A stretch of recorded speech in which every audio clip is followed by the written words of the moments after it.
Leitura diária da Bíblia. Hoje, dia 16 de março de 2024, iremos ler os capítulos 4, 5, 6 de Juízes. Débora, capítulo 4. Depois da morte de Eude, mais uma vez os israelitas fizeram o que o Senhor reprova.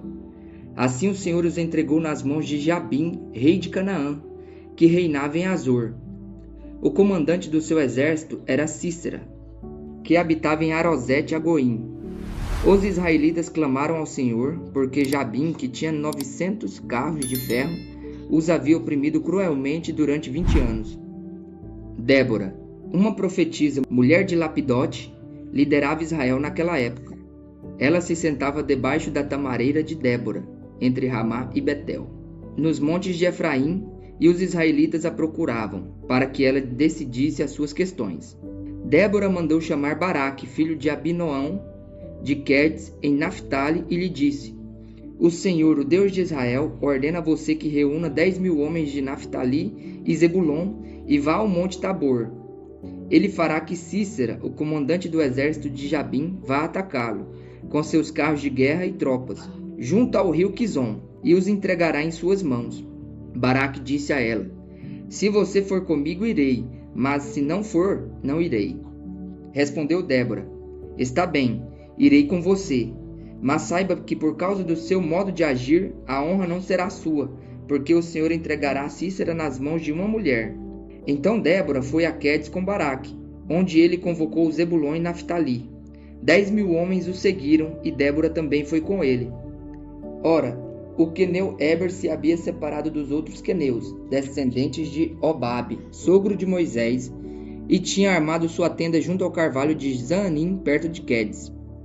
Quando disseram a Sísera que Baraque, filho de Abinoão, tinha subido ao monte Tabor, Sísera reuniu seus 900 carros de ferro e todos os seus soldados, de Arosete-Agoim ao rio Quizon. E Débora disse também a Baraque: Vá, este é o dia em que o Senhor entregou Sísera em suas mãos. O Senhor está indo à sua frente. Então Baraque desceu ao monte Tabor, seguido por 10.000 homens. Diante do avanço de Baraque, o Senhor derrotou Sísera e todos os seus carros de guerra e o seu exército ao fio da espada. E Sísera desceu do seu carro e fugiu a pé. Baraque perseguiu os carros de guerra e o exército até Azorete-Agoim. Todo o exército de Sísera caiu ao fio da espada. Não sobrou um só homem.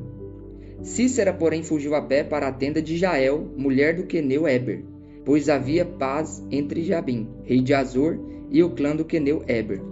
Jael saiu ao encontro de Sísera e o convidou: Venha, entre na minha tenda, meu senhor.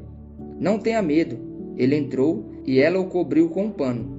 Estou com sede, disse ele. Por favor, dê-me um pouco de água. Ela abriu uma vasilha de leite feita de couro, deu-lhe de beber e tornou a cobri-lo.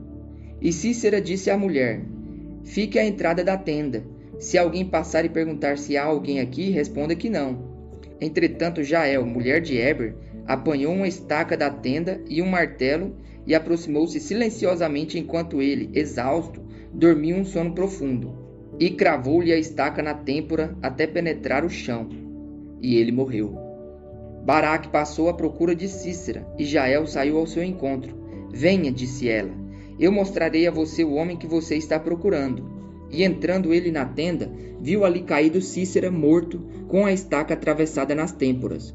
Naquele dia, Deus subjugou Jabim, o rei cananeu, perante os israelitas, e os israelitas atacaram cada vez mais a Jabim, o rei cananeu, até que eles o destruíram.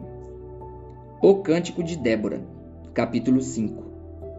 Naquele dia, Débora e Baraque, filho de Abinoão, entoaram este cântico: Consagrem-se para a guerra os chefes de Israel. Voluntariamente o povo se apresenta. Louvem o Senhor. Ouçam, ó reis, governantes, escutem. Cantarei ao Senhor. Cantarei. Comporei músicas ao Senhor, o Deus de Israel. O Senhor, quando saíste de Seir, quando marchaste desde os campos de Edom, a terra estremeceu, os céus gotejaram, as nuvens despejaram água. Os montes tremeram perante o Senhor, o Deus de Israel.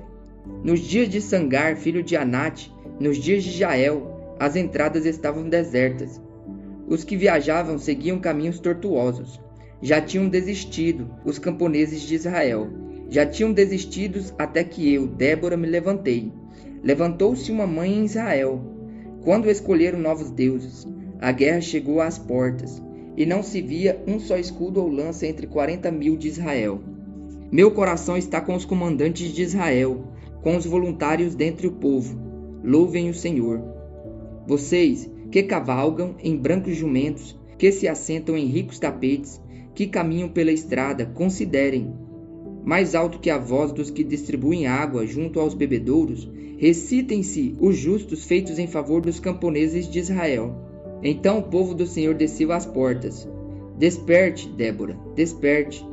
Desperte, desperte. Irrompe em cânticos. Levante-se, Baraque. Leve presos os seus prisioneiros, ó filho de Abinoão. Então desceram os restantes e foram aos nobres. O povo do Senhor veio a mim contra os poderosos. Alguns vieram de Efraim, das raízes de Amaleque. Benjamim estava com o povo que seguiu você. De Maquir desceram comandantes, de Zebulon, os que levam a vara de oficial. Os líderes de Issacar estavam com Débora. Sim, Issacar também estava com Baraque. Apressando-se após ele até o vale, nas divisões de Rubem houve muita inquietação. Por que vocês permaneceram entre as fogueiras ao ouvir o balido dos rebanhos? Nas divisões de Rubem houve muita indecisão. Gileade permaneceu do outro lado do Jordão. E Dan, por que se deteve junto aos navios? Aser permaneceu no litoral e em suas enseadas ficou. O povo de Zebulon arriscou a vida, como o fez Naftali nas altas regiões do campo. Vieram reis e lutaram. Os reis de Canaã lutaram em Taanac, junto às águas de Megido, mas não levaram prata alguma, despojo algum. Desceu o céu, lutaram as estrelas, desde as suas órbitas lutaram contra Cícera. O rei Quizon os levou ao antigo rio, o rio Quizon. Avante, minha alma, seja forte. Os cascos dos cavalos faziam tremer o chão, galopavam os seus poderosos cavalos. Amaldiçoem Meroz, disse o anjo do Senhor. Amaldiçoem o seu povo, pois não vieram ajudar o Senhor contra os poderosos. Que Jael seja a mais bendita das mulheres, Jael, mulher de Éber, o queneu. Seja ela bendita entre as mulheres que habitam em tendas. Ele pediu água e ela lhe deu leite. Numa tigela digna de príncipes trouxe-lhe coalhada. Ela estendeu a mão e apanhou a estaca da tenda, e com a mão direita o martelo do trabalhador. Golpeou Cícera, esmigalhou a sua cabeça, esmagou e transpassou suas têmporas.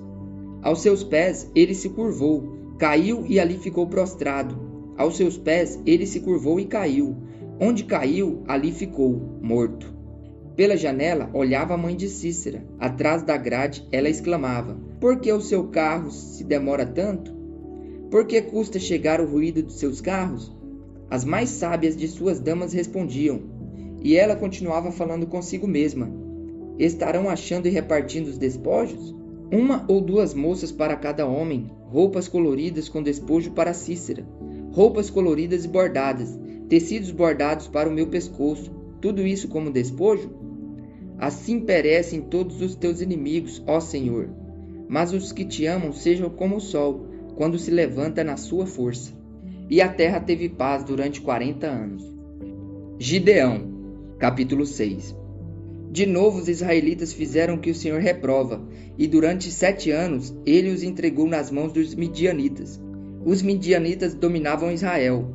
Por isso os israelitas fizeram para si esconderijos nas montanhas, nas cavernas e nas fortalezas. Sempre que os israelitas faziam as suas plantações, os midianitas, os amalequitas e outros povos da região a leste deles as invadiam. Acampavam na terra e destruíam as plantações, ao longo de todo o caminho até Gaza. E não deixavam nada vivo em Israel, nem ovelhas, nem gado, nem jumentos. Eles subiam trazendo seus animais e suas tendas, e vinham como enxames de gafanhotos. Era impossível contar os homens e os seus camelos. Invadiam a terra para devastá-la. Por causa de Midian, Israel empobreceu tanto que os israelitas clamaram por socorro ao Senhor. Quando os israelitas clamaram ao Senhor por causa de Midian, ele lhes enviou um profeta que disse: Assim diz o Senhor, o Deus de Israel: Tirei vocês do Egito, da terra da escravidão. Eu os livrei do poder do Egito e das mãos de todos os seus opressores. Expulsei-os e dei a vocês a terra deles. E também disse a vocês: Eu sou o Senhor, o seu Deus. Não adorem os deuses dos amorreus, em cuja terra vivem, mas vocês não me deram ouvidos. Então um anjo do Senhor veio e sentou-se sob uma grande árvore de Ofrá, que pertencia ao abiesrita Joás. Gideão, filho de Joás, estava malhando trigo num tanque de prensar uvas, para escondê-lo dos midianitas. Então o anjo do Senhor apareceu a Gideão e lhe disse: O Senhor está com você, poderoso guerreiro.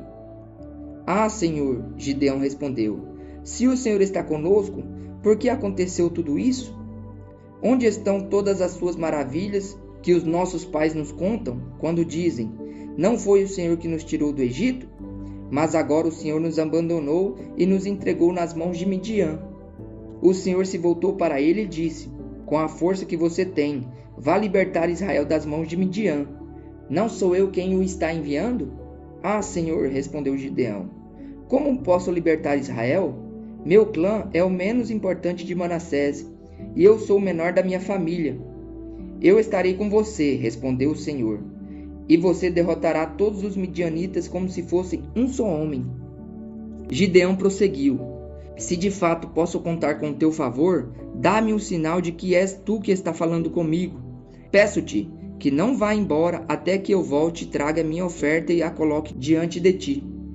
E o Senhor respondeu: Esperarei até você voltar. Gideão foi para casa, preparou um cabrito e com uma arroba de farinha fez pães sem fermento. Pôs a carne num cesto e o caldo numa panela. Trouxe-os para fora e ofereceu-os a ele sob a grande árvore. E o anjo de Deus lhe disse: Apanhe a carne e os pães sem fermento. Ponha-os sobre esta rocha e derrame o caldo. Gideão assim o fez. Com a ponta do cajado que estava em sua mão, o anjo do Senhor tocou a carne e os pães sem fermento. Fogo subiu da rocha, consumindo a carne e os pães, e o anjo do Senhor desapareceu. Quando Gideão viu que era o anjo do Senhor, exclamou: Ah, Senhor soberano, vi o anjo do Senhor face a face. Disse-lhe, porém, o Senhor: Paz seja convosco, não tenha medo, você não morrerá. Gideão construiu ali um altar em honra ao Senhor e lhe deu este nome: O Senhor é paz. Até hoje o altar está em Ofrá, dos abiesritas. Naquela mesma noite o Senhor lhe disse: Separe o segundo novilho do rebanho de seu pai, aquele de 7 anos de idade. Despedace o altar de Baal, que pertence a seu pai, e corte o poste sagrado de Azerá, que está ao lado do altar. Depois faça um altar para o Senhor, o seu Deus, no topo desta elevação. Ofereça o segundo novilho em holocausto com a madeira do poste sagrado que você irá cortar. Assim, Gideão chamou 10 dos seus servos e fez como o Senhor lhe ordenara. Mas, com medo da sua família e dos homens da cidade, fez tudo de noite e não durante o dia. De manhã, quando os homens da cidade se levantaram, lá estava demolido o altar de Baal, com o poste sagrado ao lado, cortado, e com o segundo novilho sacrificado no altar recém-construído. Perguntaram uns aos outros: Quem fez isso? Depois de investigar, concluíram: Foi Gideão, filho de Joás. Os homens da cidade disseram a Joás: Traga seu filho para fora, ele deve morrer, pois derrubou o altar de Baal e quebrou o poste sagrado que ficava ao seu lado. Joás, porém, respondeu à multidão hostil que o cercava: Vocês vão defender a causa de Baal? Estão tentando salvá-lo?